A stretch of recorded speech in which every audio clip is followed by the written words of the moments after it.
Welcome to Project Grown Up. This is a weekly podcast about conquering the phenomenon known as adulthood through hard work, discussion, and most importantly, lots of laughs. We hope you'll be part of this project with us. I'm Alex, here with my co-host Danielle. Hey everyone. And Amy. Hey girl, hey. So ladies, what's on your mind this week? Honestly, I cannot wait to be in a room full of people, especially with you two. Guys, I got the travel itch. I'm feeling it. I cannot wait to go to a warm place or even just a different place, even though I like where I'm at. It's just, I need to travel.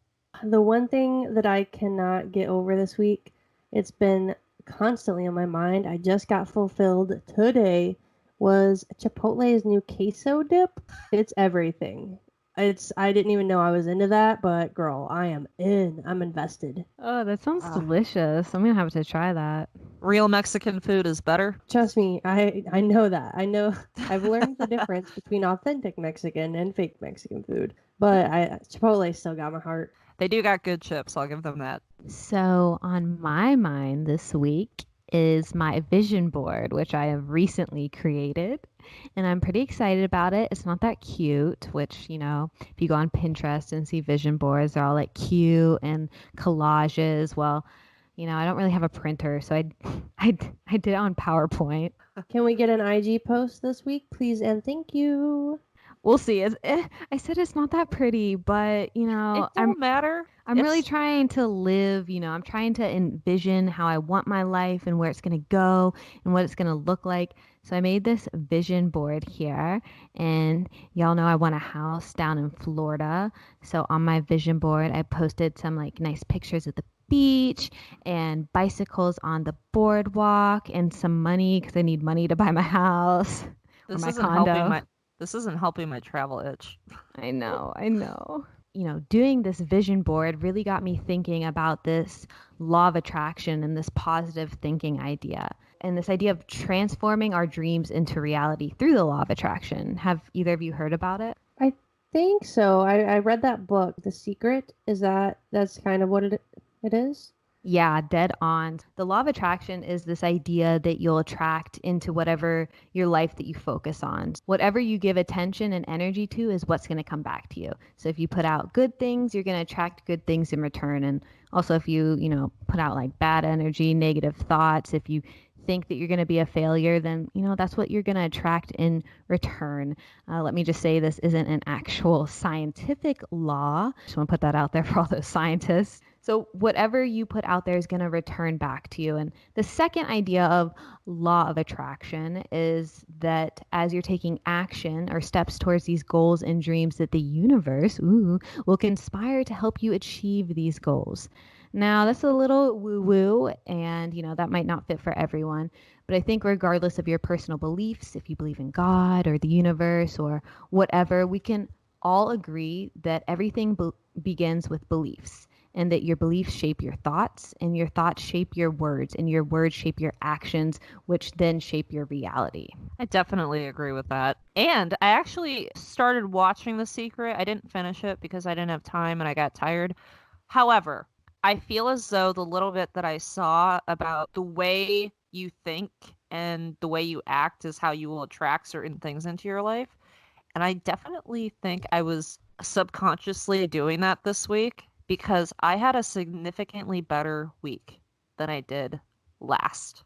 Today was a prime example. I started off the day thinking, today is going to be a good day. I don't know why, but it just will be. And it was an awesome day. No, that's 100% facts. Well, I guess not. I know you said it's not technically science, but those are facts. Your beliefs create your perception of the world and your life. So if you look at everything like, oh, well, that sucks. Oh, well, that's no good. Then you're going to think everything else is terrible too. But if you go into it with a positive attitude and really believe, you know, this is going to be an amazing day, then you start to notice the happy things that are happening. It's all about perception. It's kind of like the glass half full versus half empty mentality when you really think about it. In thinking about that, I actually looked something up and I read this article on WebMD talking about how we remember bad memories with way more detail than we do good memories. because we focus so much on the bad things and then we barely even remember the good things in life. And actually, they say it's like an evolutionary thing because we're trying to protect ourselves against future life threatening events. So, for example, like I'm sure you both know with our age group, I'm sure you both know exactly where you were on 9/11, right? Yeah, How old were you? Do you remember what grade were you in? first grade. I remember it. Yeah, I was in first grade. I vaguely remember it. I feel like I don't remember much from even that year. See, I was in first grade as well, and I specifically remember that day. I remember my teacher, her face, her crying, but I don't remember my birthday that year or anything else that happened that year. It's because we focus so much on negative things because those events create a bigger emotional response in our brain, so we remember them. But we're not focusing that much on the good things. So if we change our perception, we change our reality. Okay, I think something as big as 9/11 though is something that's going to affect every single person. I don't think that's just because, it is this negative event. That was like a mass negative event that affected so many people and just, it had a trickle down effect. But that's not to say that no negative events don't affect people. I mean, negative things just hurt more because it reminds us that not everything is going to always be perfect. And sometimes we're going to have those moments where things just kind of suck. People can give you several compliments about something, and then one person says one bad thing, then that's the one you fixate on, even though you try not to. So, would you guys say you're generally a more positive or a more negative person, in all honesty? In all honesty, I used to be negative as hell. Like when I was in high school, I was constantly picking up on the one bad thing and I would carry that with me all week. After college, I myself am very into Buddhism in the sense that I just read all of the books constantly and try to like live the lifestyle of the Buddha. So for me, I've become a much more positive person. I try to wake up every day super motivated, super positive, trying to make it the best day of my life every day. Which you should. Absolutely. Alex, I would say that I'm definitely a more positive person, but I think when I'm by myself, especially too often, then I have the tendency to start thinking some more negative thoughts. And that's just because, I get lonely sometimes. Overall, though, again, I would say I'm pretty positive. It's sort of, having to change your mindset about things. I think changing your mindset is so important. I know for me, I want to think I'm, a super positive person, but be honest, negative things are just a fact of life. They come and they go. And it, again, how you perceive them, but it's so hard not to hold on to those negative thoughts or feelings or emotions and not to let them affect the rest of your day. For me, at least, it's a day by day scenario if I'm more positive or negative, in all honesty. Totally. I think everybody can agree with that. To be completely truthful, I have had a therapist tell me that if you keep worrying, worst case scenario, maybe it'll happen. But if you worry and worry and worry, if it's going to happen, it's still going to happen. There's no sense in worrying about it before the fact because there's nothing you can do right now to prevent it. So thinking in that negative mindset constantly, yeah, negative things are going to happen because that's all you're working toward. That's all you're expecting is negative. But if you focus on the positive, if you wish and hope and act toward getting positive things in your life, you're more likely to see those positive things become a reality. I agree. I think it's, so important to visualize those things you want in your life and make them become a reality, which kind of leads me to this next idea. How do you think we can practice this law of attraction in our daily lives? Just one little step we can take every day to accomplish this, to get those dreams to become a reality. Surround yourself with positive people. People who motivate you will definitely get you to conform to this law of attraction idea. That is definitely one of the best things you can do. They say that you are your closest five friends. So surround yourself with like minded people who are also super positive. Not only are they going to support you, but you're going to be inspired by them. And that's really what we need is we need that inspiration to show us that it is possible and it is worthwhile to try and live that happy lifestyle. Yeah, because let's be real. I mean, getting everything we want is, yes, up to us. but we're not alone in this world. We have to help one another and we have to push one another. So the more we can help each other out, the better. I would also say a big thing, Alex, that we can do to try and live this life is to be grateful. Like, honestly, wake up every day. Danielle, I know it was your challenge a week or two ago to wake up every day and be grateful for something. And that is something that's so life changing because, as we said, we do tend to focus a lot on the negatives and we forget about the positives. Wake up and be grateful that you woke up in a house with a roof over your head and a comfy blanket, and that you have a job to go to and people who care for you. Stop worrying so much about what could happen and, oh, this little negative thing happened today. Yeah, but think of all the great things that happened. With the gratitude thing, it just changes your perspective. It's a real reality shift. It causes you to be more positive and things that, oh, I might not like my job or I might not like this. Well, at least you have a job. Be thankful for that. Not everyone has a job, especially right now. I will share one thing that has tremendously changed my life, and I got it again from Buddhism, kind of, but it's actually taught me to get over relationships. I used to be that like clinger. I would go through a breakup and be hooked for like a year. I would still be like, oh, I should be with them. But I literally started telling myself out loud, stop thinking about this. If you keep thinking about this, you're just going to be sad. Think about something else. Think about the fair you're going to go to next week. Ooh, that's going to be fun. And before you know it, you've distracted yourself away from the negative BS. I think another really great thing to do, and this kind of goes with distracting yourself from all the stuff that is just crap. Why not take an hour a day to just focus on yourself? We all get super busy. We're all trying to work. Parents are trying to take care of kids. Like, just take 1 hour a day for yourself, whether that's meditating, working out, to de-stress, taking a walk, enjoying some fresh air, listening to some music. Just do something that you love 1 hour a day, and I bet you will notice a significant result in the way that you see things. I started doing yoga in a place that was so cold, and I gotta say, it really helped during a depressing winter.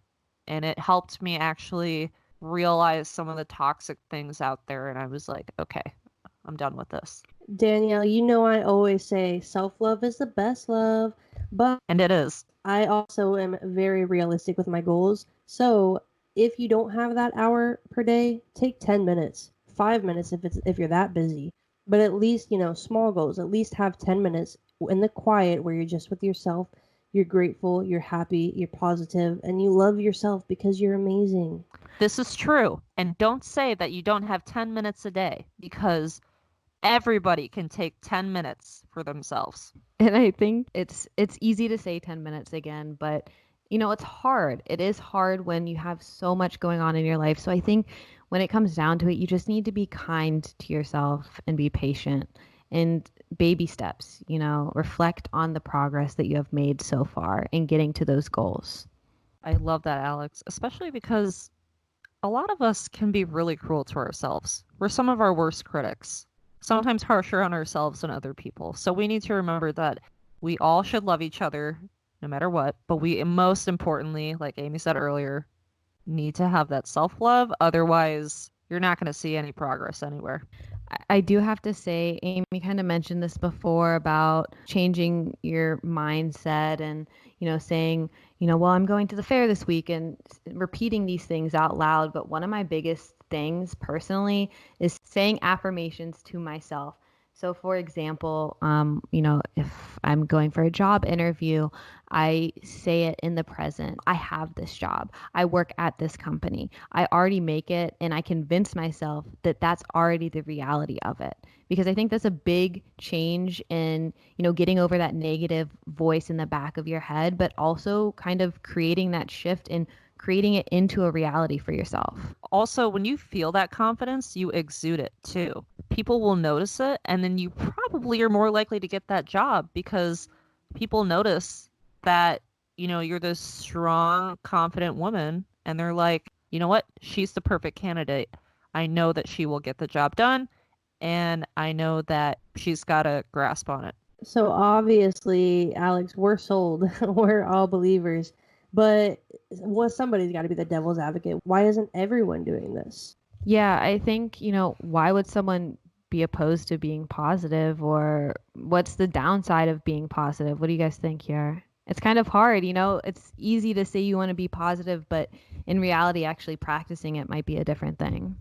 Well, I think a lot of people are going through a lot of different things at their lives during different times. And so grief especially is something that will definitely keep somebody down in the dumps. And, that just takes time to get over. But some people really struggle to put food on the table and they worry constantly about their families and whatnot. So I think in those instances, it's definitely easy to see why they're not exactly maybe even trusting in this law of attraction stuff, because they have some bigger stuff that they've really had to deal with and they're struggling. Exactly. And honestly, we present ourselves as somewhat of a self-help podcast, but I think a lot of people get mad about that stuff. A lot of people have gone through a lot of things in their life. Like Danielle, like you were just speaking about, people will be, whether it's financially, whether it's childhood trauma, whatever it is, a lot of people have been through so much that to them just thinking positive isn't an option in their minds. They're like, what the hell is that going to get me? Just saying, oh, it's going to be a good day. Well, maybe it's not, because they're so used to everything being bad, so that's all they know is bad expectations. But that's why you have, especially with something like grief, that's why you just have to take that time. But if something gets really bad and you feel like you need to go seek out help, do not be afraid to do that. Go get it, because everybody is still loved and wants you in this world. So let's remember that, because some people can 100%. get really, really down in the dumps, and then, things can take a turn for the worse. That being said, if somebody is constantly thinking negative thoughts, I do think that whether you believe in law of attraction or not, I think we can all agree that taking, for example, 5, even 10 minutes of the day to just think positive thoughts will at least help your mindset. And maybe you don't feel that right away, but maybe it is, reading one sentence or some affirmation and saying things will get better. And then you'll actually, the more often you read that, the more you'll start to believe it. And I don't want to dwell on the negative, because obviously this is a positivity episode. But, with everything that was said, if it does bring up any big problems for you, I am going to go ahead and plug real quick. The National Suicide Hotline number is 800-273-8255 if necessary. However, I will say, if you are going through something like that, or anything, where you don't think that this is going to work for you, obviously this isn't something that is a one day fix. You're not like, oh, universe, bring me happiness, bring me hope. It's not a one day and you're done. This is more of a lifestyle habit. Like, this is more of changing your mindset throughout the rest of your life. And day after day, if you keep plugging in these positive ideas and these ideas of hope, I do really honestly believe things will get better. I agree. I agree. We're trained to have these negative thoughts in the back of our mind. At least, I do. It's a little voice back there that says, you're not good enough, you're not pretty enough, you're not worthy. And I think we need to acknowledge those voices. We can't push them away, but we also need to change our mindset. Like you said, Amy, we need to change our mindset, and we need to confront them and say, I am worthy. I am worthy.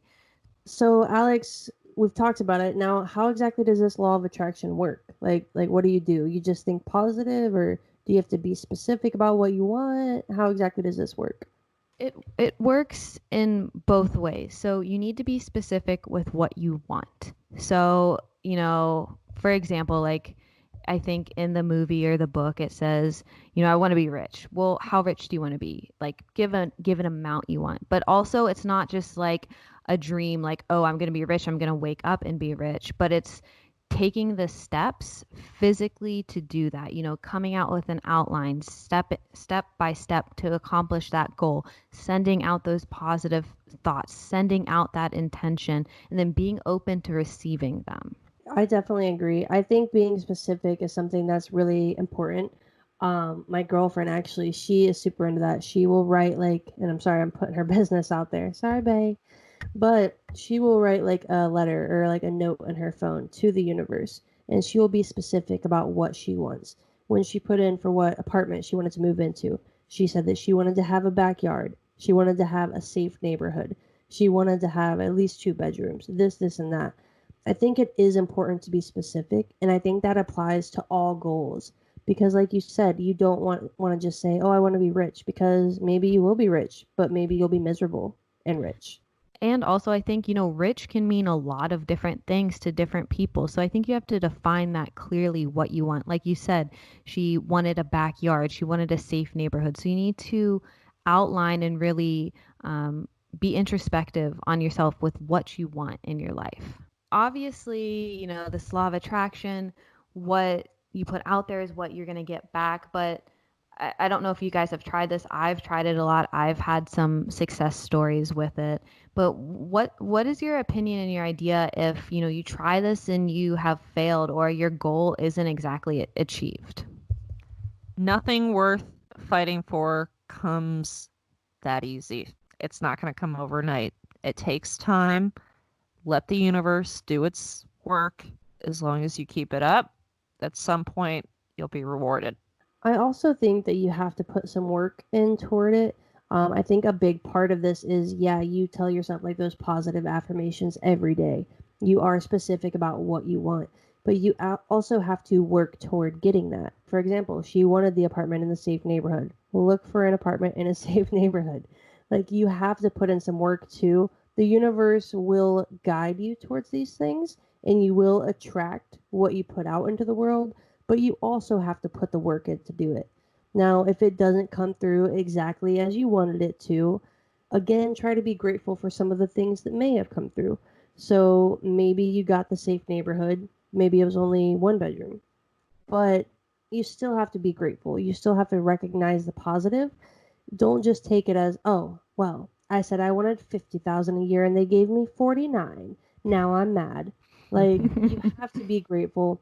You have to keep working. That's the thing. Plus, I think if you work on one thing, say for example, okay, yeah, you want to move into a safe neighborhood and you want to move into this nice house. Well, maybe that pushes you out into, okay, now I want to make this house look super nice. What am I going to do to achieve that? Or, I want to get to know my neighbors. Okay, what am I going to do to spread a little positivity and let them know that, hey, I would like to get to know you. And then there you go. Not only does your house look nice because you invested the time and you worked for it, but then you also started creating some meaningful relationships on your block as well because people noticed that you took the time and you cared to get to know them.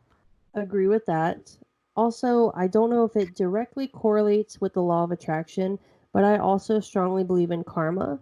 So I think while you are being grateful for these things that come to you in the universe, you also have to put additional positive things back into the universe in order for the good things to keep coming back to you.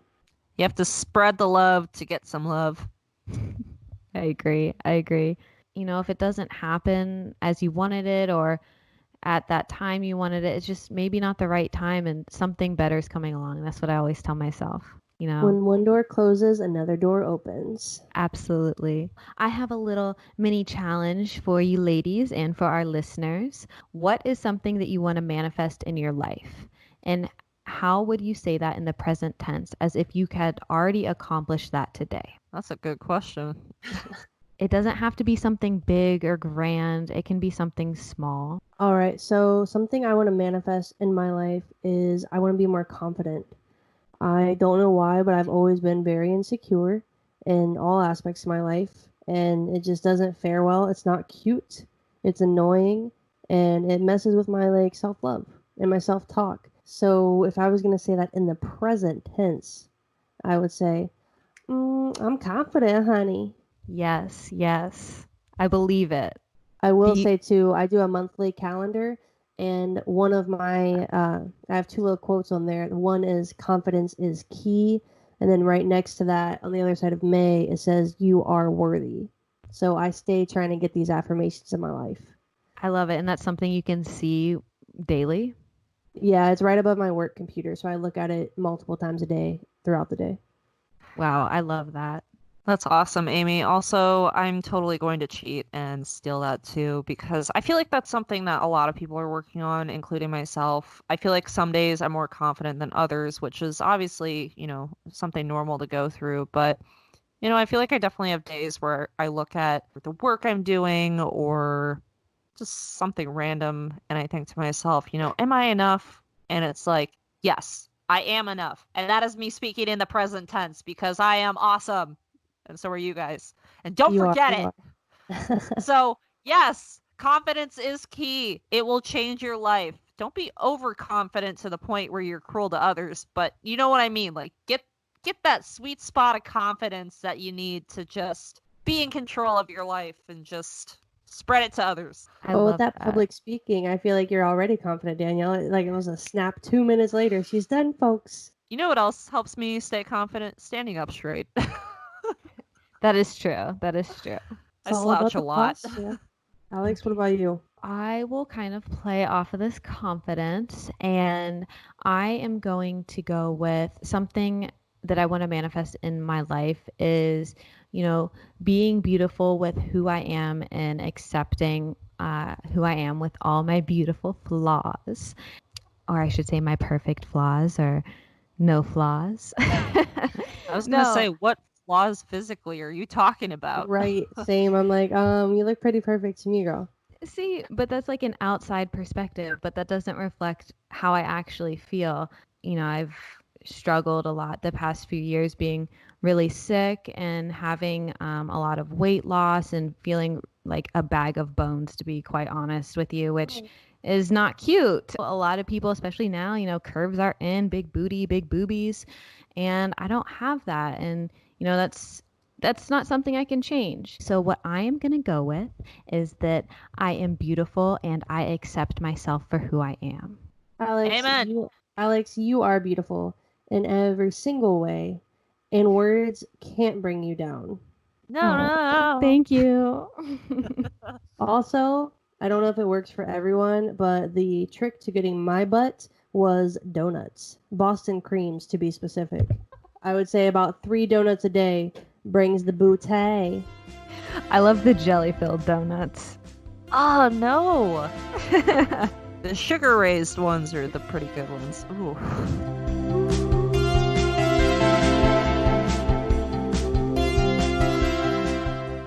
Okay, let's move on to Slay That Q&A. This is where listeners send us in questions to our inbox on Instagram, Twitter, and Facebook. Be sure to send us a question at Proj Grownup, that is PROJ Grownup, for a chance to be featured in our Q&A segment. So for our first question, this was sent in by Paul M. How would you respond to older people who say your generation doesn't want to work? First of all, I would say that you can't stereotype a whole generation because, as reflected by this podcast, the three of us are working very hard. But aside from the three of us as well, there are tons of people out there who are working so hard to achieve their goals.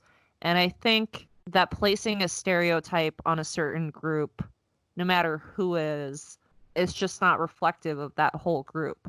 I think you sort of have to say that works for generations as well, because there's so many people who have accomplished so many things in this generation. Obviously, Facebook wouldn't be around. Mark Zuckerberg created Facebook, and I mean, he's technically counted as a millennial. So he worked hard to achieve that. There are several examples of people out there who are achieving really great things. Yes, there are some people that are lazy out there, but I think that's any generation, no matter what. You have some people who are going to put in the work and others who just aren't. For our generation, at least, it's just a different perspective. So with older generations, there wasn't as many options out there. And now for our generation, we have a lot more options and we're able to chase our dreams while working those other options. So I wouldn't say, we're lazy or we don't want to work, but we just have different aspirations and goals. Also, because some things, or because they have provided more options, it's actually created more work for some people. Like, there are several jobs that are taking away certain job titles because they can have one person instead of having 3 for that same job. So then that one person is taking on more roles. and it's causing their workday to be filled with a lot more stuff that they need to do because they have to learn how to master all these different things. I definitely agree with everything that both of you guys are saying, but I think it honestly boils down to how you were raised. I mean, I do unfortunately know some people my age who don't work. They haven't worked, but it's because their parents gave them everything and never required them to work or taught them the point of working. They just don't understand. I, on the other hand, started working when I was 15 and a half. 2 weeks after I turned 15, I got my first job at Wendy's. And I've always worked since then. But it's taught me so much, and it's because of how my parents raised me. They taught me that if you want something, you have to work hard to get it. So I definitely agree with Danielle. You can't generalize it to be for the whole generation, but I think we can definitely make a difference by how if we have kids, how we raise our kids. Let me tell you guys, Amy is one of the hardest working people I know, and I honest to God mean that. This girl hustles her booty off. That big booty. No, but for real. Full of Alex donuts. knows that because when I went to when I was going to Ohio Wesleyan with her, where I met her, I was working 2 jobs while putting myself through college. I was working delivering pizza throughout the week after class, and then I had a job at a movie theater an hour away on the weekends because I was paying for myself to go to college. But that's how my parents raised me. And every once in a while I do, the little jealous kid inside me looks at other people with all of their money, and I do get sad, and I'm like, damn, if I had all that stuff, I'd be so cool, or my life would be so much easier if my parents paid for all this stuff for me. But also I wouldn't know what it means to work hard, and I wouldn't have gotten where I'm at in life right now if I didn't do that and learn those lessons. Also, Amy, I think everybody listening already agrees that you're pretty cool, so I wouldn't worry about looking at other people. Yeah, and I think, you know what? No amount of money can buy or teach you how to work hard. Okay, so I gotta say, this next question is awesome, and it comes from Jackie. She's asking, when ordering Cinnabon, are you an icing or no icing person? And if you are a no icing person, you have some serious explaining to do. I'm going to go first. Obviously, icing. Who doesn't eat a Cinnabon with icing? She's right. You got some serious explaining to do if you don't like it. That's just weird. What about you guys? Icing all the way, every day. So I don't know what this is gonna say about me, but I'm pretty sure I've only been to Cinnabon like one time at a mall when I was young. So I don't even know. I mean, are they like honey buns? What If they're about honey buns- the rolls you like make at home? They got Yeah. the Pillsbury Doughboy, and you like crack the can open, and you make them like in the morning. They're they're just round. cinnamon buns? Yeah, they're Yeah. the same thing, just Oh. big. They're like Cinnamon 5 buns. servings in one. Then yes, definitely icing. Because Huh? I like my things to have a little sauce. Well, thank goodness, because I was almost like, Amy, you can't be serious. Like, no Cinnabons ever? I've made them at home. I've Did made you them have at a childhood? home. Not at the mall, obviously. Okay, this is coming from the girl that doesn't know how to ride a bike or swim, Okay, first of all, I Uh, can ride a bike. and I that thinks can't- a hot dog is a sandwich. What? Y'all ever get some serious... You guys drive me Danielle's nuts. gonna beat my butt. Okay, I wasn't gonna say it, but you... Okay, maybe. I We'll kept it PG. All right. Let's calm down, ladies. All right. So, last question. Would you rather be stuck with a pet or a person during this quarantine? I'm gonna go a pet, specifically my dog, because he's adorable. I love him so much. And here's the thing. The only thing a pet can do that will really annoy you is probably take a crap or something on your carpet. I mean, other than that, they're so cute. There's a reason that support animals are out there. You know, they just boost your energy. Plus, a dog or cat or any other kind of pet really is not going to say anything that'll get you mad. If I get stuck with my sister for too long, we'll probably just start yelling at each other. Exactly. They don't talk back.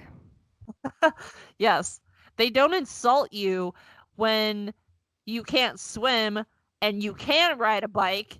And also, sometimes a hot dog is in fact a sandwich. Well, I'm in a relationship, so I'm going to be smart and say that I would love to be quarantined with my beautiful girlfriend. I couldn't live any other way.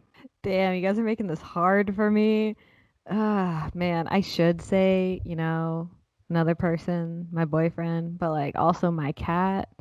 This cat does get on my nerves. He drives me crazy. Klaus is pretty dope, though. I don't know. I think I'd pick Klaus.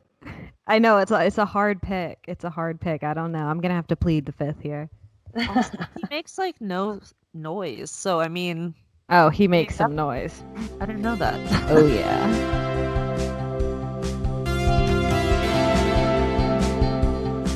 Hey everyone, quick side note here.